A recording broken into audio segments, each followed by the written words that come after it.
शिव महापुराण वर्णन करती है किसी भी छठ के दिन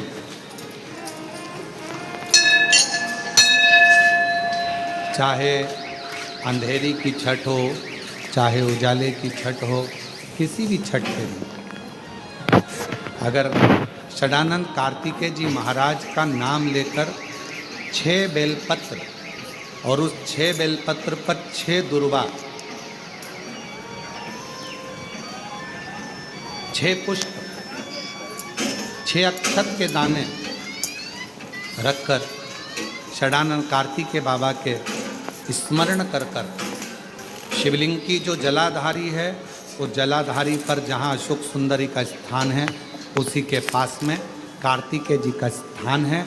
किसी भी छठ पर यदि आप बाबा को वो बेलपत्र, वो दुर्वा, वो पुष्प, वो अक्षत का दाना 6 समर्पित करते हैं, किसी भी छठ के दिन, षष्ठी के दिन स्कंद भगवान का नाम लेकर, स्कंदेश्वर बाबा का नाम लेकर, कार्तिकेय बाबा का नाम लेकर यदि समर्पित करते हैं तो जिंदगी में कितना भी कर्जा हो वो कर्जा 3 महीने के अंदर समाप्त होता ही है।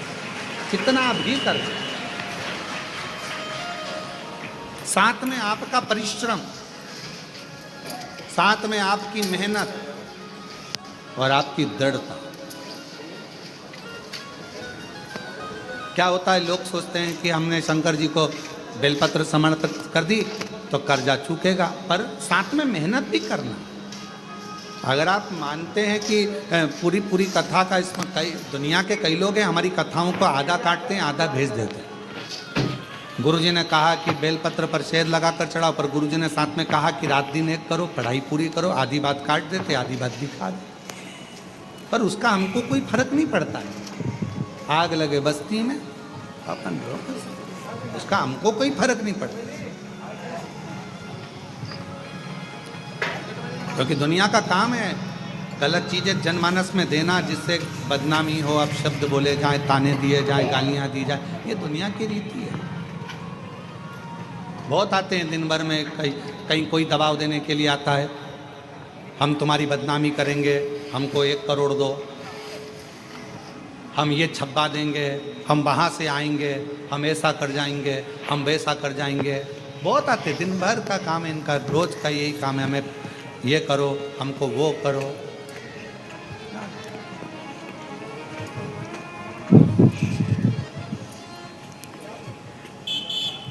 शिव तत्व है, दबाव देने वाले ढेर मिलेंगे, अपशब्द कहने वाले ढेर मिलेंगे, ताना देने वाले ढेर मिलेंगे, पर आप अपनी पूर्ण ऊर्जा के साथ में शिव महापुराण की कथा कहती है।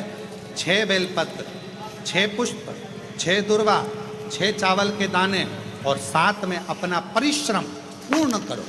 छठ के दिन स्कंद भगवान का नाम लेकर, स्कंदेश्वर का नाम लेकर भगवान शंकर के जलाधारी पर समर्पित करो, शिव जी से प्रार्थना करो और अपनी मेहनत को 4 चांद लगाओ, कर्जा चूकेगा जरूर, समाप्त। कर्जा का मतलब ये नहीं है कि आप कर्जा करे हो तो मेरे से बन नहीं रहा, मेरे प्राण छूट जाए तो अच्छा, मैं तो मर जाऊं, मैं टेंशन में हूं, मैं डिप्रेशन में हूं, बहुत परेशान हो गया, ऐसा हो गया। ना ना, दुख आता है, जब सुख आया, सुख चले गया तो दुख आएगा, तो दुख भी जाएगा, दुख भी समाप्त होगा, उसमें क्या विचार कर। ऐसा तो नहीं है कि दुख समाप्त नहीं होगा, दुख नहीं जाएगा, सुख आया है।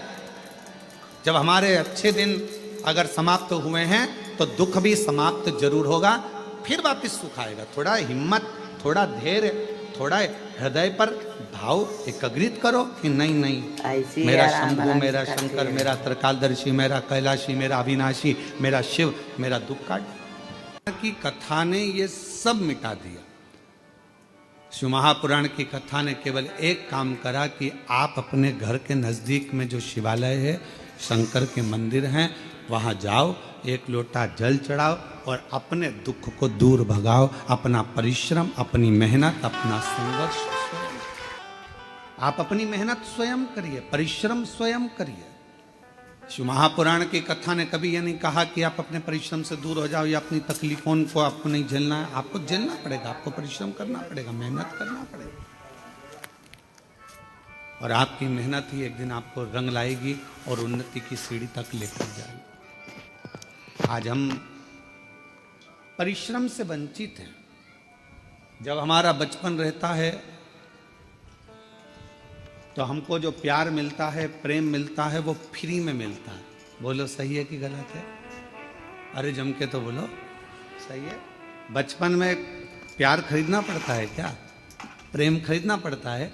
बचपन में कोई भी छोटा सा बच्चा है, इधर बाजू में जाएगा, उधर बाजू में जाएगा, सब उससे प्रेम करेंगे, गले से लगाएंगे, हृदय से लगाएंगे, गोदी में लेंगे।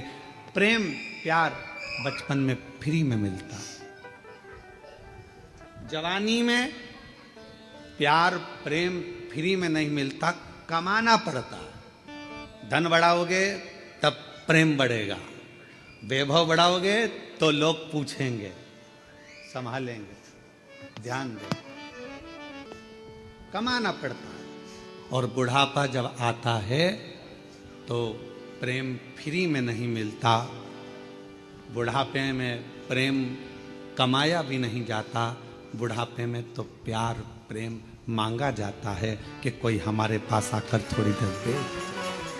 प्रेम के 3 क्रम है। बचपन में प्रेम प्यार फ्री में मिल जाता है, जवानी में प्रेम प्यार को कमाना पड़ता है, और बुढ़ापे में प्रेम प्यार को मांगा जाता है कि कोई हमको थोड़ा समय दे, थोड़ा हमारे पास बैठो, थोड़ा हमारे पास रुकिए, थोड़ा हमारे पास बैठिए।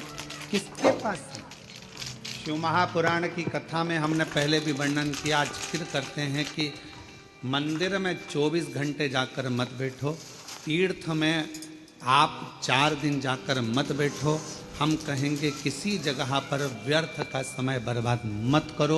हम कहेंगे आप अगर थोड़ा सा समय आपको मिल जाए, आप पूजन भी नहीं कर रहे हो, पाठ भी नहीं कर रहे हो, अर्चना भी नहीं कर रहे हो, आप चाकरी सेवा भी नहीं कर रहे हो, तो इतना जरूर करो कि अपने घर में जो बुजुर्ग हैं उनके पास थोड़ी सी देर जाकर बैठ जाओ, तो आपकी पूजन का फल आपको मिलेगा।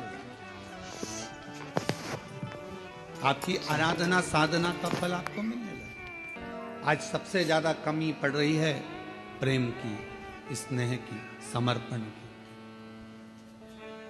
आज परिवार टूट रहे हैं। बड़ा बेटा आता है, भोजन कर कर चला जाता है, छोटा बेटा आता है, भोजन कर कर चला जाता है, ससुर जी भोजन कर कर अपने कक्ष में चले जाते हैं, सास अपने कक्ष में चली जाती है, देवरानी जेठानी अपनी अपनी थाली लगाकर अपने अपने कमरे में ले जाती है। मन होता है तो एक साथ बैठकर खाती हैं, नहीं तो अपना अपना कमरा, और एक साथ बैठकर खाती भी हैं तो उतनी देर में टांट इतने कस देती हैं कि भोजन भी नहीं बनता। कहाँ गया प्रेम? कहाँ गया समर्पण? कहाँ गया प्यार? धन बहुत है, घर में जितने सदस्य हैं कोई फ्री नहीं बैठा है। माताएं फ्री हैं तो वो कुछ ना कुछ कढ़ाई, मेहंदी, पेंटिंग, सिलाई, बुनाई, मिठाई कुछ ना कुछ बनाकर वो भी अपना व्यापार चला रही हैं। पुरुष हैं तो वो भी कमा रहे हैं, कोई ऑनलाइन कमा रहा है, कोई कुछ कमा रहा है। हर व्यक्ति अपना अपना काम कर रहा है, कमाने में लगा है, संपदा बढ़ाने में लगा है।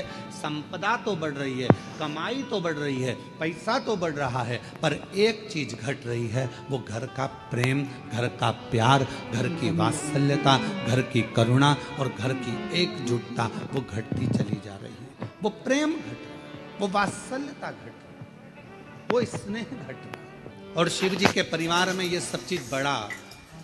शंकर भगवान के परिवार में ये कुछ भी नहीं था, ना वैभव था, ना धन था, ना दौलत था, ना गाड़ी थी, ना बंगला था, ना सत्ता थी, ना कोई सोना चांदी हीरा पन्ना था। पर शिव जी के घर में एक चीज थी, शमशान में भी रह रहे हैं प्यार से रह रहे हैं, और आकाश में रह रहे हैं तो प्यार से रह रहे हैं, कैलाश पर रह रहे हैं तो प्यार से रह रहे हैं, झोपड़े में भी वो प्यार के साथ रहते हैं तो उन्हें बैकुंठ जैसा सुख प्राप्त होगा।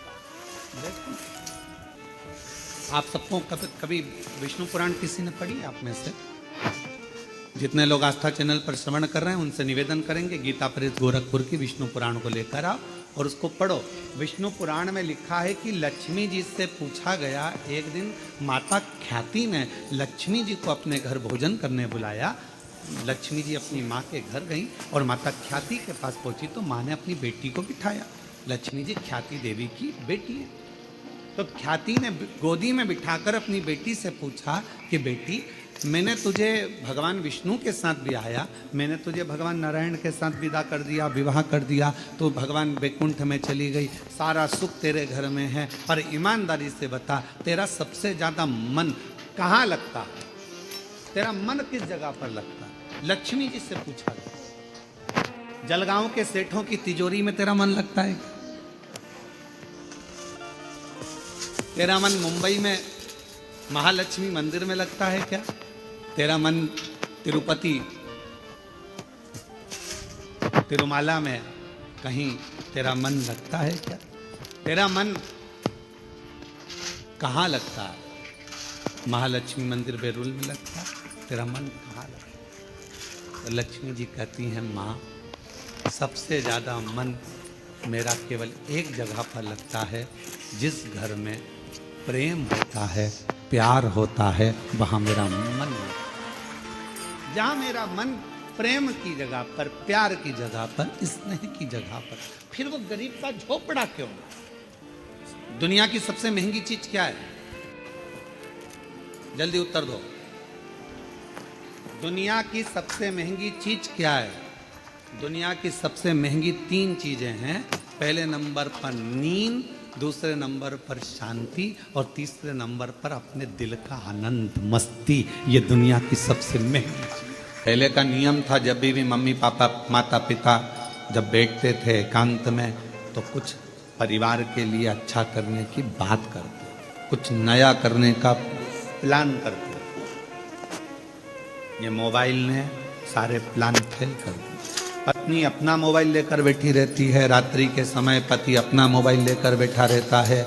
एक कोने में वो व्हाट्सएप चलाती रहती है, दूसरे कोने में वो गूगल और फेसबुक चलाता रहता है। अब दोनों के आपसी तालमेल कैसे मिलेंगे? विचार तो समाप्ति हो गए।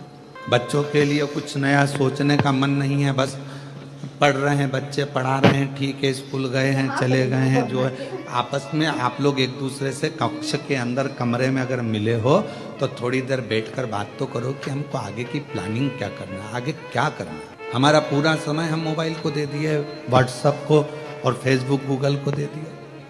कितने भी आपके फ्रेंड बना लो इंस्टाग्राम पर, कितने भी आपके फ्रेंड बना लो व्हाट्सएप पर, कितने भी आपके फ्रेंड बना लो फेसबुक पर, कितने भी आपके फ्रेंड बना लो गूगल पर, कितने भी आपके फ्रेंड बना लो आप पूरे मोबाइल पर याद रखना, जब बीमार पड़ोगे, हॉस्पिटल में पड़े रहोगे, पूरे मोबाइल का एक भी दोस्त तुम्हारे पास खड़ा हो तो बता देना, खड़ी वो पत्नी ही रहेगी। जिसको तुमने टाइम नहीं दिया वो पत्नी, जिसको तुमने टाइम नहीं दिया वो पति, जिसको तुमने टाइम नहीं दिया वो सास, जिसको तुमने टाइम नहीं दिया वो ससुर, जिसको तुमने टाइम नहीं दिया वो मम्मी, जिसको टाइम नहीं दिया वो पापा, आखिरी में खड़े केवल परिवार का ही व्यक्ति रहेगा। बाकी के जितने मोबाइल पे जुड़े वो बाद में लिखने को तैयार मिलेंगे, ओम शांति।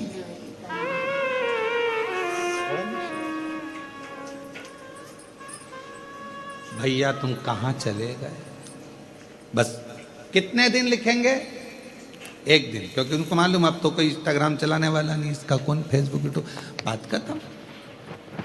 और हम उनको समय दे रहे हैं जो हमको समय दे ही नहीं पाए। अपने माँ को हमने समय नहीं दिया, पिता को समय नहीं दिया, अपनी पत्नी को समय नहीं दिया, अपने पति को समय नहीं दिया, अपने बच्चों को समय नहीं दिया, अपने भाई बंधु को समय नहीं दिया, और बहन को समय, भाई को समय, इनको समय नहीं दिया, और सबको दिया। दिन भर लगे रहे, दिन भर के कौन काम आया? एक बार लिख देना मेरे को 5 लाख की जरूरत है, देखिए हम पूरे मोबाइल में से कोई 5 लाख रुपए भेज दे तुमको। 5 लाख भी जान दो, 500 रुपए के लिए लिख दो कि मुझे 500 की जरूरत है, 500 कोई भेज दे तो बात। आप जिसको समय दोगे वो तुम्हें समय देगा। यहाँ कथा में बैठकर आप फालतू का समय बर्बाद नहीं कर रहे, आप शिव को समय दे रहे हो, शंकर जी को समय दे रहे हो, तो मेरा शंकर भगवान भी तुम्हारी दुख की घड़ी में समय जरूर। और क्या चाहिए?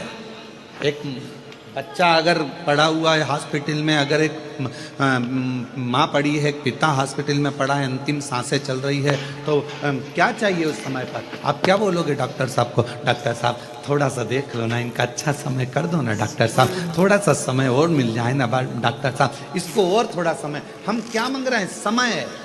जब व्यक्ति हॉस्पिटल में पड़ा रहता है, भगवान से पैसा नहीं मांगते हैं, अटैची नहीं मांगते, माल नहीं मांगते, प्रॉपर्टी नहीं मांगते, हम उस समय मांगते हैं समय। भगवान इसको, छोटे बच्चे हैं इसके, प्रभु 2-4 साल और निकल जाए, समय दे दो। भगवान भी कहेगा तूने अगर शिव पुराण में समय दिया है तो वो सारा समय मैं तुझे भी दूंगा, तू क्यों चिंता कर? तूने अगर मेरे मंदिर में समय दिया है, तूने मुझे समय दिया है, तो मैं तुझे दूंगा। एक नवीन नाम का एक लड़का था, ब्राह्मण पंडित कर्म करता था, नवीन, बहुत पुराना है, हमारे पास में रहा। फिर बाद में उसने अपने गांव चले गया और वहाँ उसने अपना कार्य चालू कर दिया, पंडित कर्म आदि, पूजन आदि का।